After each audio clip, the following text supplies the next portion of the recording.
Saludamos al sociólogo Daniel Pontón. Él es docente de la Escuela de Seguridad del IAEN.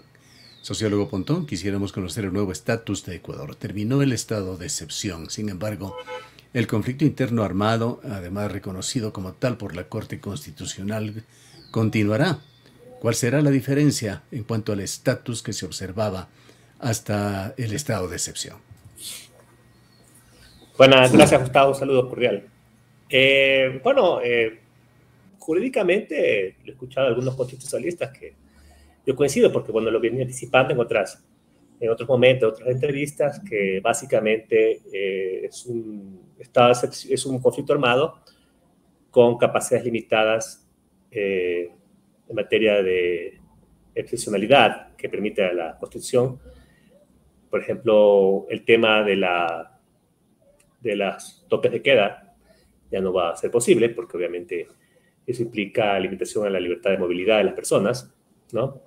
Tema de recaudación de impuestos, iniciativas de ley, inviolabilidad del domicilio, tema de libertad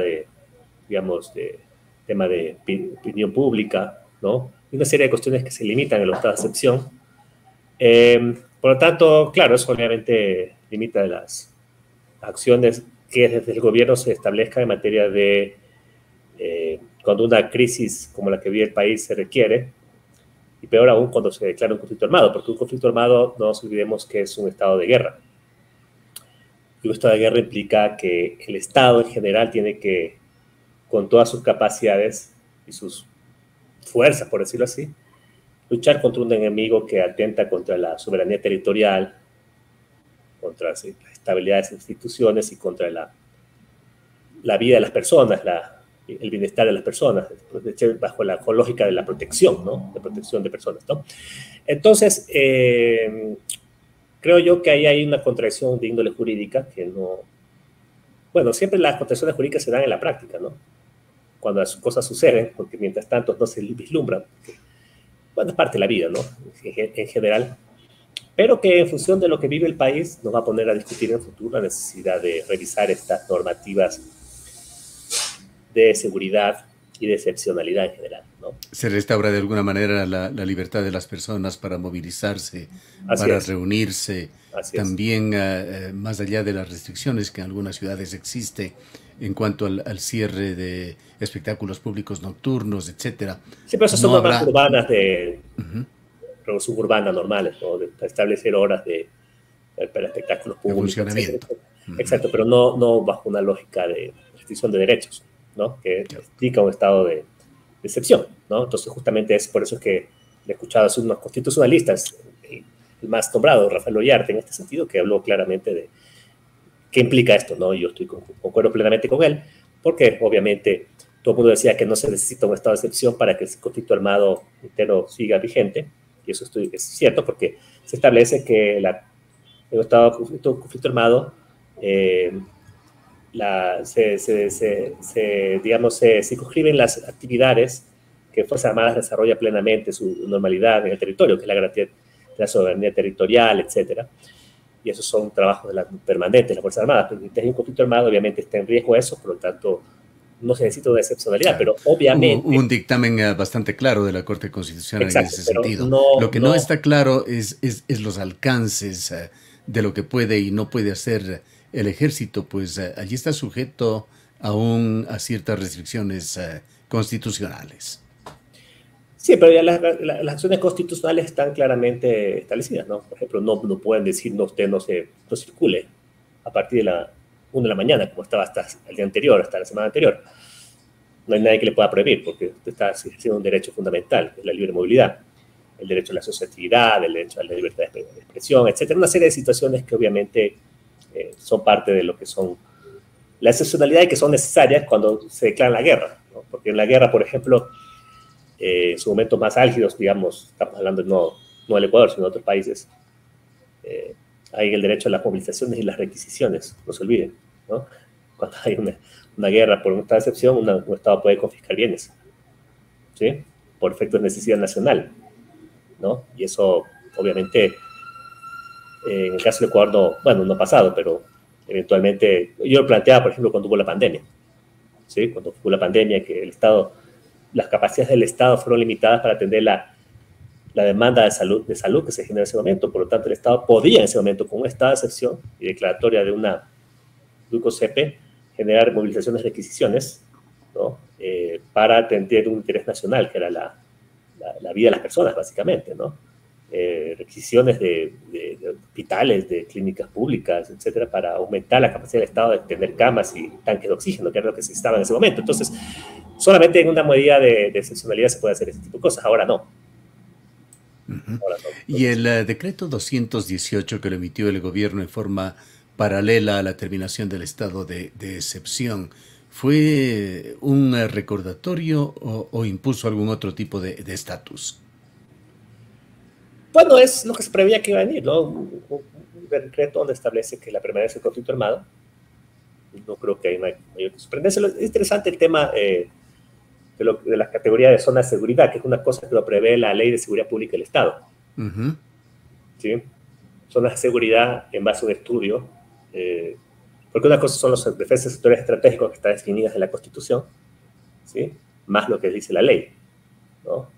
Y las zonas de seguridad son zonas que por un interés, por ejemplo, la frontera, ¿no? Estratégico para la soberanía del país, mantener la soberanía, etcétera, se declara zona de seguridad. En este caso son las fronteras, y ahora se decretó a las cárceles. Que hubo recomendaciones ya desde mucho tiempo antes respecto a que las cárceles debían ser zonas de seguridad, ¿ya? Porque eso implica otro tipo de regulaciones, el control de espacio, un poco más de armonización con lo que son la esfera de los municipios. Por ejemplo, en una zona, si usted decreta una zona de seguridad a un centro penitenciario, se entiende zona de seguridad todos los sectores periféricos que redundan, por lo tanto usted no puede construir. En su momento se hablaba lo mismo, por ejemplo, de los aeropuertos, ¿sí? Y eso un poco regulaba, por ejemplo, el gran problema que tenía con los aeropuertos antes, que la gente construía, eso le pasó a Quito, por ejemplo, mucho tiempo, que se empezó a construir al lado y eso se hizo muy riesgoso. Entonces, en procuración de eso, los estados decretaron zona de seguridad para evitar que exista este tipo de inconvenientes y que pueda un poco prevalecer el interés nacional a lo que son las regulaciones de índole local. ¿Sí? Al Entonces, declarar a los centros de privación de la libertad como zonas de seguridad, tema en el cual hizo énfasis el día domingo el gobierno, lo que se está haciendo también es persistir en la disposición en la cual se autoriza a los militares, adicionalmente a la policía, a estar a cargo de las cárceles. sí, así es. Eso permite, obviamente, porque es una zona de seguridad. Por zona de seguridad, por lo tanto, estaría, no tanto la policía, ojo, de las Fuerzas Armadas.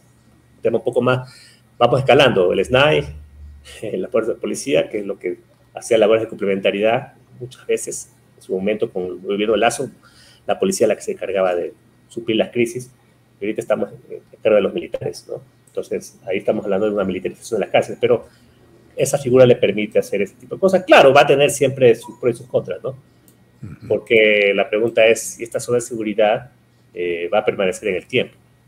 Por si permanece en el tiempo, implicaría que es un interés tiene un interés militar, ¿no? La Interés pregunta es, estratégico. claro, y la pregunta es, ¿los militares deben permanecer al manejo de las cárceles de forma permanente? Porque para eso usted tiene el COSEPE, pues con un informe de la entidad, digamos, coordinadora. En este caso, hasta ahorita eso está, creo que en el Ministerio Interior, no recuerdo bien dónde está, porque cuando se disolvió la Secretaría Pública del Estado, ellos eran los encargados de hacer esto, a través de un informe, ¿no? Y a través de una decisión reservada de cosas que establecen zonas de seguridad en ciertas áreas del país. Pueden detectar todo el territorio, en caso de guerra, o pueden decir una zona del país, o ciertas zonas.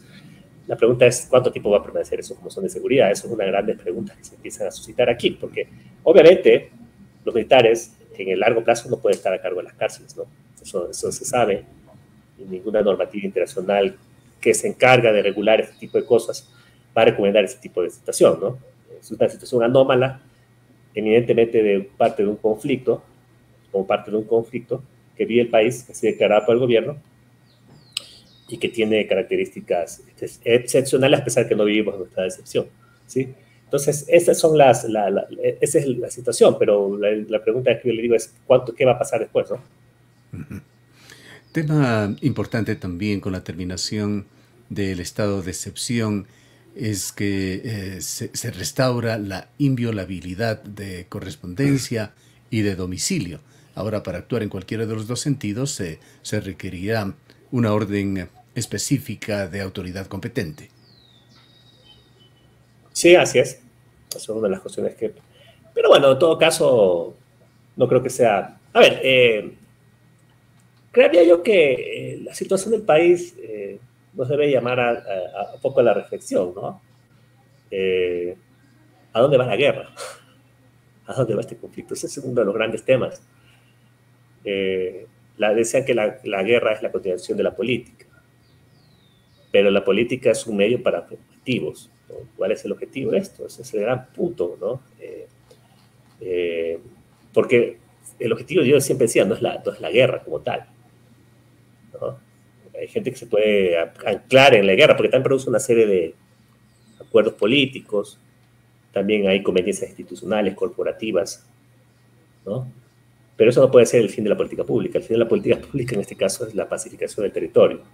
No podemos tener una escalada de violencia como la que hemos tenido y tenerlo, por más que se hayan hecho algunos logros importantes, yo creo que siguen muy arriba, ¿no? Entonces ese es un problema fundamental, pero ¿qué va a hacer frente a eso? Pero frente a eso usted también tiene que convivir con la normalidad. Porque la guerra implica renuncia, o sea, a ver, yo creo que aquí un poco es lo que tiene que ver con el contexto de, yo le llamo, lo que pasó en enero al presidente de la República, de alguna otra forma le permitió emerger como un gran leviatán, ¿no? Esa figura hobbesiana, ¿no? Un gran estado protector, ¿no? Con un gran consenso social hacia cuáles son las acciones que un Estado debe hacer para enfrentar a un enemigo común y que nos proteja frente al embate de un enemigo, ¿no? De la violencia en este caso. Y también está las renuncias que la gente podía hacer o debe hacer para hacer eso. Por eso es que se nos clavó los impuestos, ¿no? 15% del IVA. Habría que preguntar si Guillermo Lazo hace un año hubiera podido hacer eso. Es imposible. En un contexto tan convulso que vimos. El presidente Novoa lo logró. Tiene un gran consenso de la Asamblea, tuvo un gran consenso social, un gran respaldo y le dio un capital político enorme para poder hacer lo que hizo. Siempre va a haber efectos, desafectos y gente que cree que no es conveniente, pero al final la gente ya está, ¿sí? Y ese es el tema fundamental, Gustavo. Pero el asunto aquí es hasta qué posibilidad la gente está capacidad de ejercer estos sacrificios, ¿sí? Y eso me parece que es algo que empezó un poco a ser preguntado en función, por ejemplo, de que, por ejemplo, el estado de excepción a la gente le permitió no movilizarse, todo lo que es las economías que persisten o viven alrededor de la vida nocturna, por ejemplo, empezaron a afectarse, el turismo, etc. Empezaron a pedir que se relaje, entonces la gente entiende que la normalidad, a la gente no le gustan las guerras, ¿no? Entonces, y mantener un estado de acecho, un estado duro, muchas veces autoritario cuando requiere, también nos lleva a cometer ciertos excesos, ¿no? Y eso me parece que es algo que poco a poco se empieza a poner en el candado de hasta a dónde vamos. Y si uno mide en función de resultados, yo no creo que hay resultados muy promisorios, ¿no? Es gran parte del problema. Y por lo tanto, la pregunta es, llegamos a abril, en marco de una consulta popular, bajo un consenso que empieza a ser un poco, se empieza a desmembrar. Entonces, ¿cómo el gobierno un poco reaviva este consenso? Y eso me parece que al día de hoy se acaba de perder, ¿no? El país está polarizadísimo, ¿no? Muy polarizado. En una entrevista reciente usted hacía énfasis en que el conflicto interno armado, esta guerra en definitiva contra la delincuencia, tiene características transnacionales, tiene una internacionalización. Señalaba incluso que los lobos son caso de estudio ya en otros países y que son gente que además tiene nexos, unión con bandas internacionales, y está por allí la conexión con peligrosas bandas, clanes del crimen mexicanos y de otros países. Con esto en mente, ¿qué implicaciones podría tener la situación que se dio, el problema diplomático con México, alrededor de esta captura de Jorge Glass? ¿Podría tener esto efectos en cuanto a ayuda internacional, por ejemplo? Varios países se han ido manifestando paulatinamente o han ido manifestando su predisposición de coadyuvar a Ecuador, particularmente países que tienen problemas similares o que tienen sistemas de inteligencia avanzados. A ver, vamos por partes. El problema diplomático hay que tratarlo de una forma aparte, y creo que hay mucho debate en los últimos días sobre eso, y creo que va a costar muchísimo, hay que ser realistas. Implicaciones en materia de seguridad, mucha gente ha puesto sobre el debate. A ver, cuando hubo el tema con Colombia, cuando se rompieron relaciones con Colombia, ¿sí? a partir del tema de la costura, era interesante ver cómo en esa entonces, porque fueron cerca de 3, 4 años de ruptura, ¿no? No teníamos embajador, bueno, todo ese tema. Las labores de cooperación entre la policía colombiana y ecuatoriana siguieron funcionando, ¿no? Es más, en ese entonces yo recuerdo que se atraparon algunos capos de la criminalidad colombiana, de los rastrojos, no sé, entonces era ese grupo criminal que pululaba la frontera, una banda criminal, ¿no? Una especie de ex paramilitar, eran los rastrojos, que se hablaba que dominaban todas las rutas de narcotráfico y que tenían vínculos con el cartel de Sinaloa. Y se atraparon como cerca de 3 o 4 capos aquí en el Ecuador, a función de una cooperación fluida. Yo no creo que eso se trunque, ¿no? Porque la actividad policial en materia internacional opera a veces como interestados, o sea, una especie como de cooperaciones que se activan y funcionan de una forma casi, digamos, estandarizada, ¿no? Y hay también los vínculos en materia de intercambio de información, cooperación, a veces se hace también por redes de confianza, y la relación de la policía con la policía mexicana fue fluida. Yo, inclusive, años atrás tuve la oportunidad de estar en un foro en México donde tenía muy buena opinión los mexicanos de la policía antinarcóticos del Ecuador, ¿no? Yo no creo que por ahí se vaya a afectar, ¿no? Ahora, México tiene agendas comunes con Ecuador.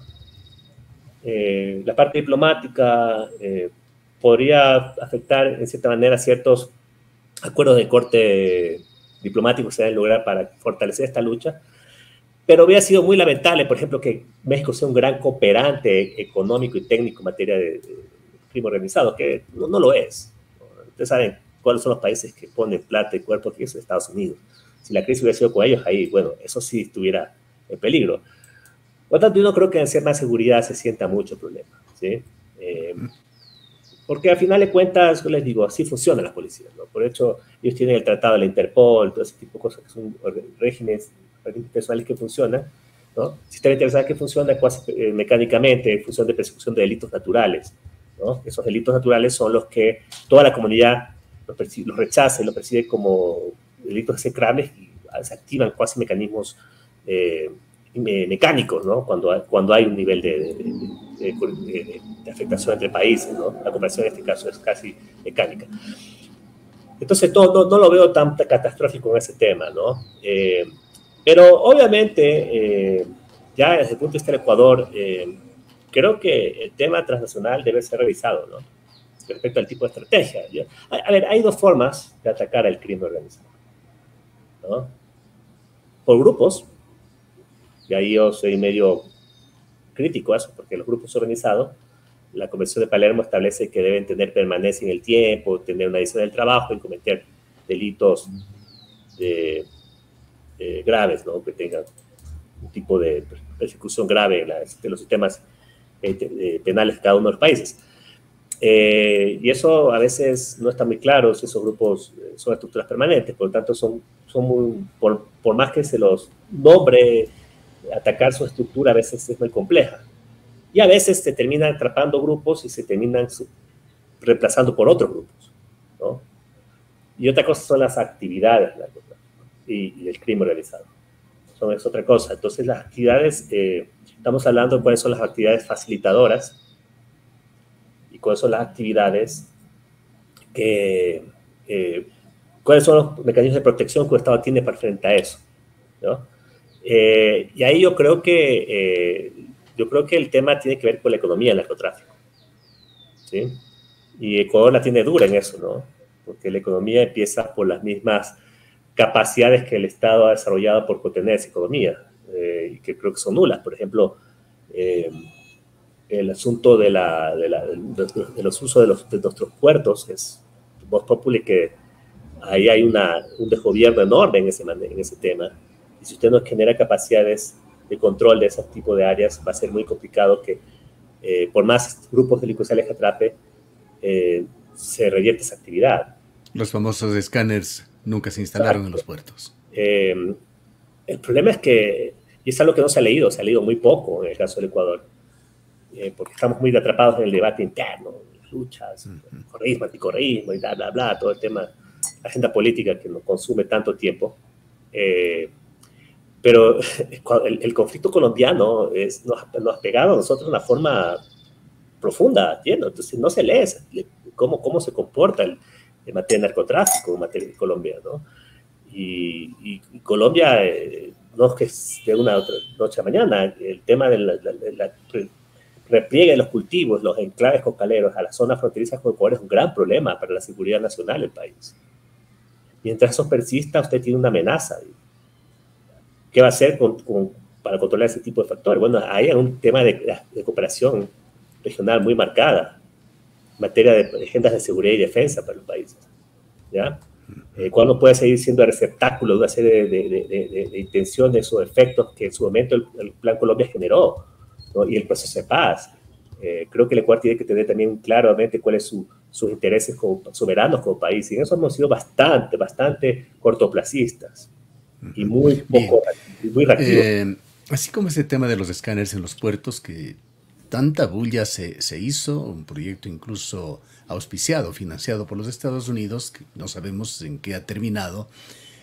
Hay otro tema que lo calificó como urgente y fue también materia de exposiciones públicas por parte del presidente como una de las obras que iba a realizarlo en forma ejecutiva. Zonas de seguridad, centros penitenciarios en Pastaza y Santa Elena. ¿Ha vuelto usted a saber sobre estos proyectos? No lo he vuelto a saber. ¿Para qué le voy a decir? No sé si eso lo está manejando con una agenda de reserva, se ha bajado el perfil para no levantar expectativas, pero que yo sepa, no. Se dice que enero se ponía la primera piedra. No sé si está puesto alguna otra piedra más, pero tengo entendido que yo no sabía nada más y entendería que no se ha avanzado mayormente en eso, porque también es costoso, ¿no? Son inversiones que la situación económica también apremia. Es costoso, hubo resistencias también en los lugares en los cuales se dijo se iban a poner, se vio la necesidad de procesos de socialización, y no son obras pequeñas, son eso siempre va a pasar, cárceles para tener a por lo menos 1000 presos. Eso siempre va a pasar, porque a nadie le gusta tener una cárcel cerca. Eso siempre va a pasar, eso es parte de la dinámica del manejo de los sistemas penitenciarios, pero al final hay que resolverse, ¿no? Es un problema, sí, podría retrasar muchas veces el inicio de obras. El tiempo tan corto de gobierno, sí, pero tiene que manejarlo. Es difícil que lo vaya a concluir. Cuando estamos hablando de conflicto armado, obviamente el interés nacional prevalece. Bien, queremos agradecerle mucho, sociólogo Pontón, por habernos acompañado. Muchísimas gracias. Gracias, Gustavo. Hasta luego. Declaraciones del sociólogo Daniela Pontón, docente de la Escuela de Seguridad del Instituto de Altos Estudios Nacionales.